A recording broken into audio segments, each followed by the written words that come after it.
She was no longer the dazzling Queen of Versailles, no longer the Austrian Archduchess draped in silk and jewels. In the autumn of 1792, Marie Antoinette sat in a damp, stinking cell, her world reduced to a stone chamber barely wide enough to pace. Once, she had moved through gilded halls under painted ceilings, with courtiers bowing at every step. Now, rats scuttled along beams above her head, and straw soaked with urine and mold crumbled beneath her feet. It is here, in the Conciergerie, a prison ominously known as the Antechamber of Death, that the final act of her life began. When the monarchy collapsed that year, the descent was brutal and immediate. From the dazzling palaces, the royal family was dragged to the temple, a medieval fortress that became their first cage. But the Conciergerie was different. This fortress prison carried a sinister reputation. Most who entered its gates emerged only to face the guillotine. For the Queen of France, the woman once called Madame Deficit, this was no longer a title fight in the press. It was the waiting room for death. Her new home reeked of neglect. The cell measured barely 3.5 meters across, leaving no space for privacy. Worn stone walls sweated moisture, and a bucket in the corner served as her only latrine. Guards sat within arm's reach, watching her constantly. Even as she relieved herself, food was thrown inside, often spoiled, crawling with worms. For a woman whose very identity had been bound up with refinement and taste, this was a calculated humiliation. But the true cruelty was not in the filth or the hunger. It was in the separations. Her son, the young Dauphin Louis Charles, had been ripped from her arms. Revolutionary guards beat him until the terrified boy signed false confessions that his mother had abused him.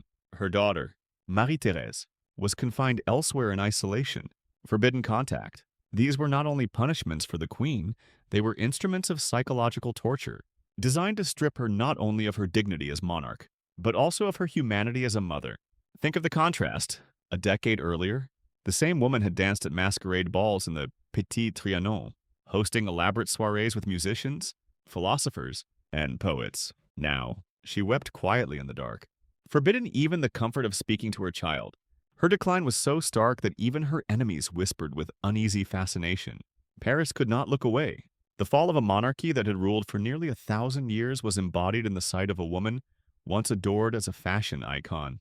Reduced to trembling in a vermin-ridden dungeon, the people wanted spectacle, and her misery provided it. Visitors, guards, even clerks noted her paleness, her visible aging. One guard later testified that the stress of prison had turned her powdered golden hair nearly white in a city teeming with rumors and resentment. These signs of decay were interpreted as proof that the revolution itself was triumphing over tyranny. And yet, Marie Antoinette endured. In the silence of her cell, stripped of silks, titles, and family, she displayed a dignity that startled even her captors. The Austrian princess who had once laughed at the formalities of Versailles now sat stoic, refusing to collapse before those who longed to see her broken. This was the paradox that haunted revolutionary Paris. They had torn down a queen, yet the spectacle of her suffering only magnified her presence. The Conciergerie, meant to erase her, instead became the stage where the tragedy of Marie Antoinette reached its darkest crescendo. The humiliation was not yet complete. Stripping her of her liberty was only the first act. The revolutionaries were determined to strip her of her very identity. And so, they turned their eyes not only to her body, but to her name, her clothes, her jewels, everything that marked her as more than an ordinary woman. When the monarchy fell, it was not enough for the revolutionaries to dethrone Marie Antoinette. To them, a crown was more than gold and jewels. It was a symbol of divine right, of hierarchy, of centuries of oppression.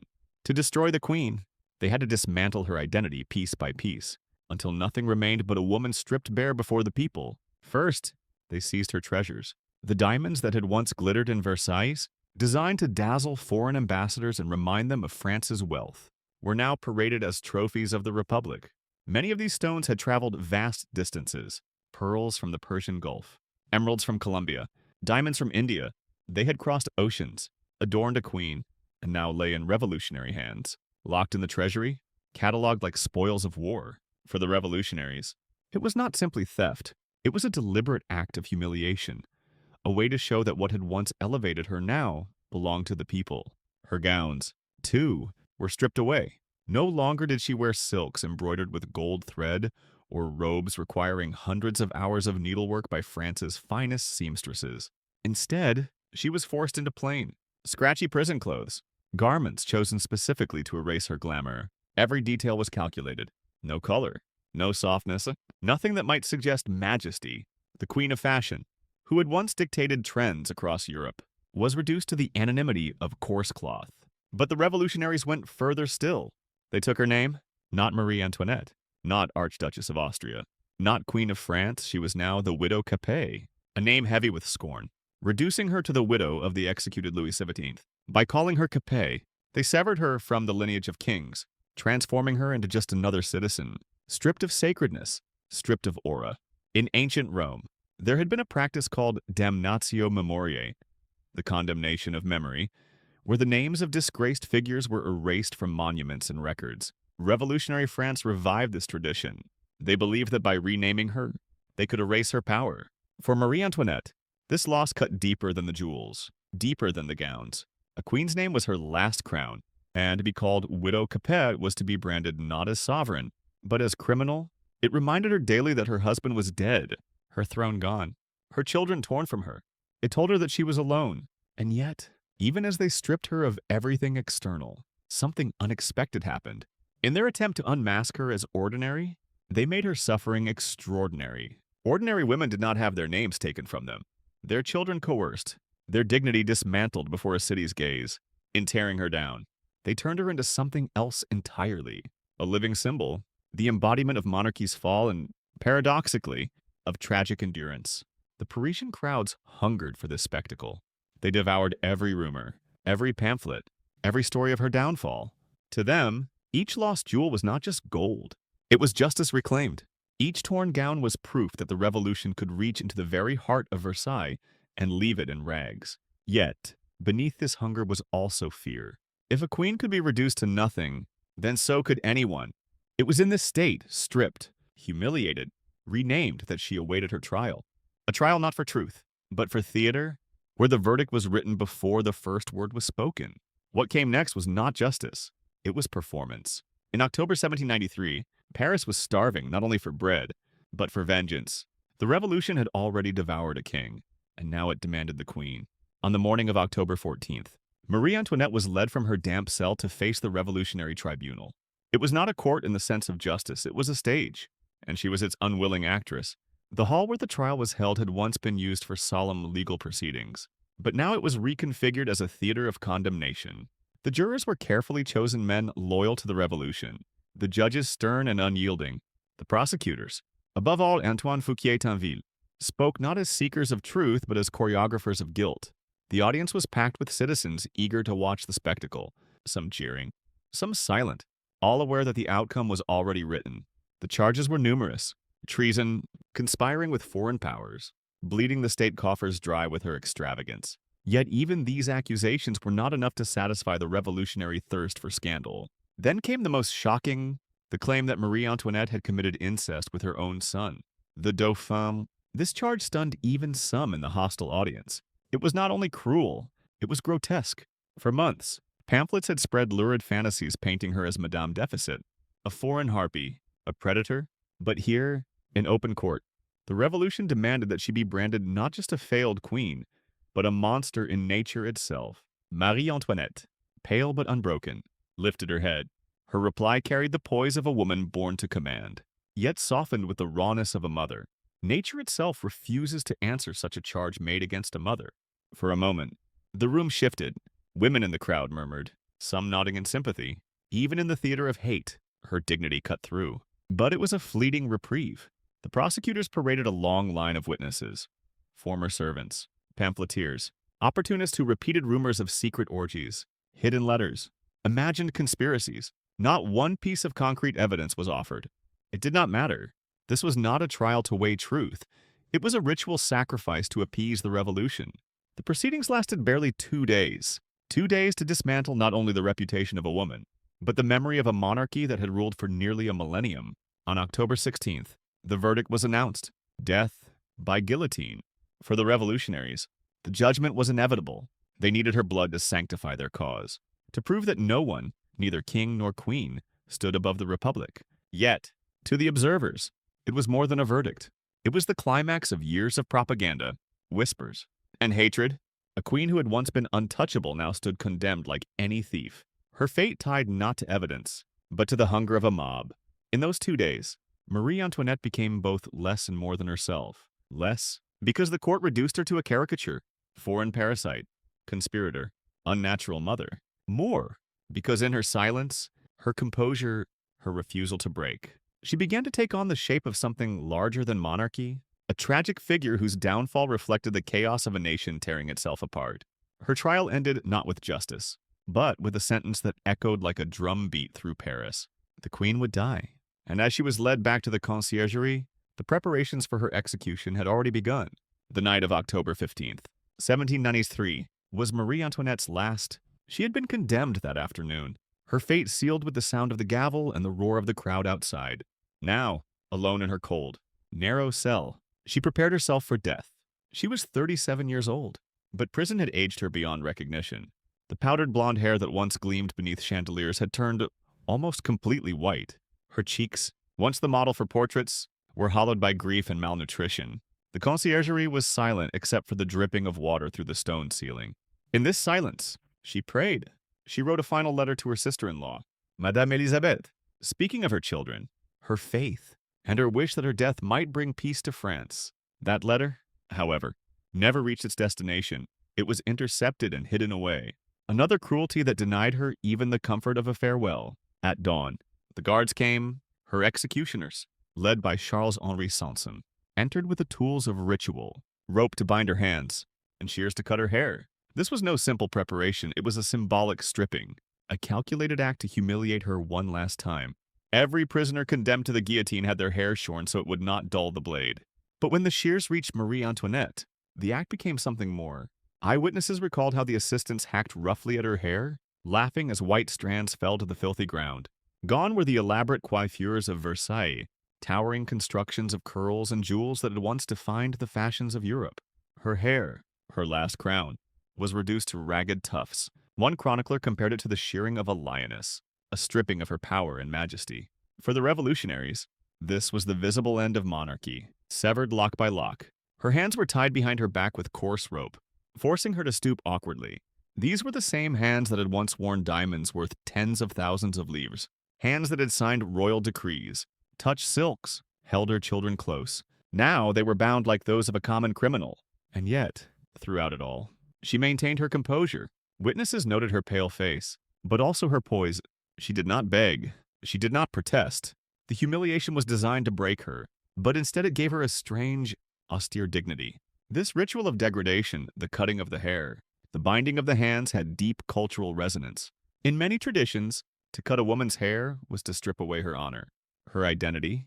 In the Revolution, it became a symbolic execution before the execution, a rehearsal for the guillotine. By the time they were finished, Marie Antoinette was no longer a queen in appearance. She was a condemned woman, prepared for slaughter. The morning light filtered through the barred window of her cell. Outside, the city of Paris swelled with anticipation.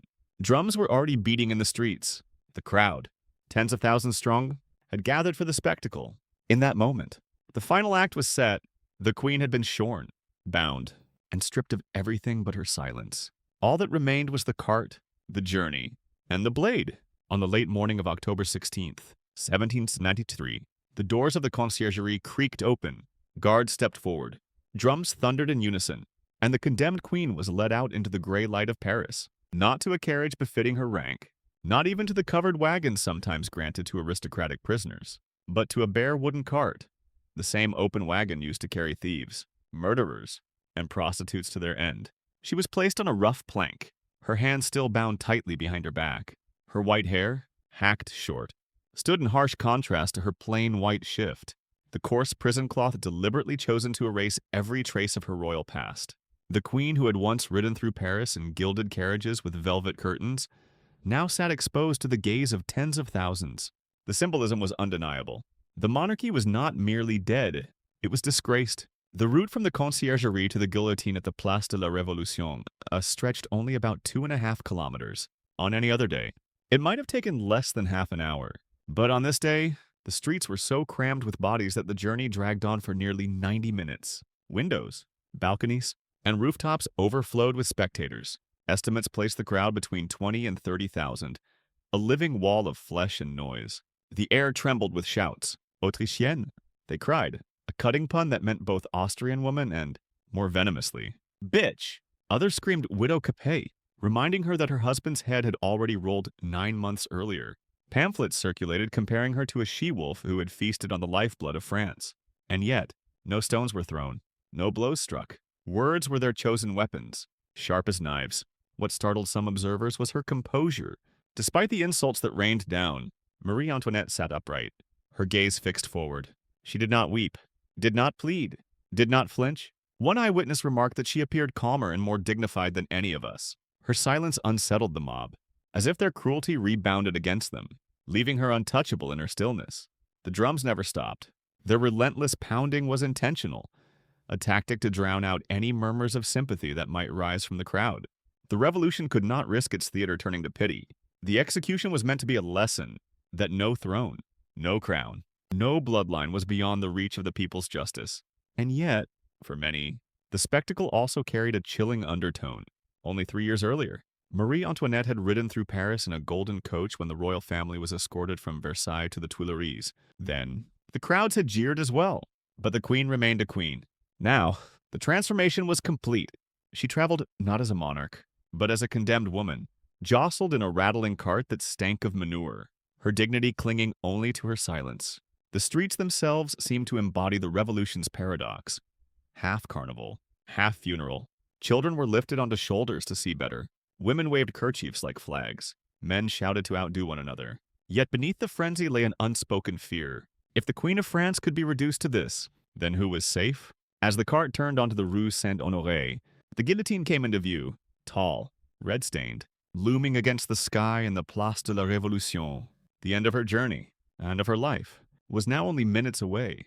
The cart rattled to a halt in the Place de la Révolution, where the guillotine loomed over a sea of bodies. 30,000 Parisians filled the square, craning for a glimpse of the Queen's last moments. The drums thundered so loudly that individual voices blurred into a single wall of sound. It was not silence the revolution demanded, it was noise, collective, overwhelming, designed to erase any trace of compassion. Marie Antoinette was helped from the cart, her bound hands forcing her to stumble as she climbed the wooden steps. Each movement was a struggle. Months of malnutrition had left her frail, and her plain white garment flapped loosely on her wasted frame. Yet even in this state, witnesses recorded a strange poise about her, as though every step was taken with deliberate calm, defiance concealed within dignity. Then, a small incident etched itself into history. As she turned to ascend the scaffold, she accidentally stepped on the foot of Charles-Henri Sanson, the executioner. In that instant, the woman so often caricatured as arrogant and heartless revealed something startling. She turned to him and whispered, "Pardon me, sir, I did not mean to do it." These were her last words. Not a cry of rage, not a royal proclamation, but a quiet apology. For all the propaganda that had painted her as a monster, her final gesture was one of courtesy, an echo of the Austrian archduchess she once had been. The preparation was swift and merciless. Sanson's assistants pulled away her cap, exposing her jagged, shorn hair. They forced her onto the basculet, a wooden plank that tipped forward, pressing her neck into the lunette. Her body, bent and bound, was displayed like livestock awaiting slaughter. For a woman once adorned with diamonds worth fortunes, this final posture was the ultimate reversal. Not majesty, but utter helplessness. The blade itself weighted above her, a gleaming wedge of steel, nearly 40 kilograms, designed to end life in less than a second. Yet in its cold efficiency, it carried a brutality more terrifying than the axe or the sword. The guillotine was meant to be humane, equalizing, mechanical, but to the crowd, it was theater. At 12, the signal was given. The blade crashed down, splitting air, flesh, and bone in a single metallic scream. Her head dropped into the wicker basket below. For a heartbeat, silence hung. Then, the square erupted. Sanson lifted the severed head by its hair, holding it aloft for all to see.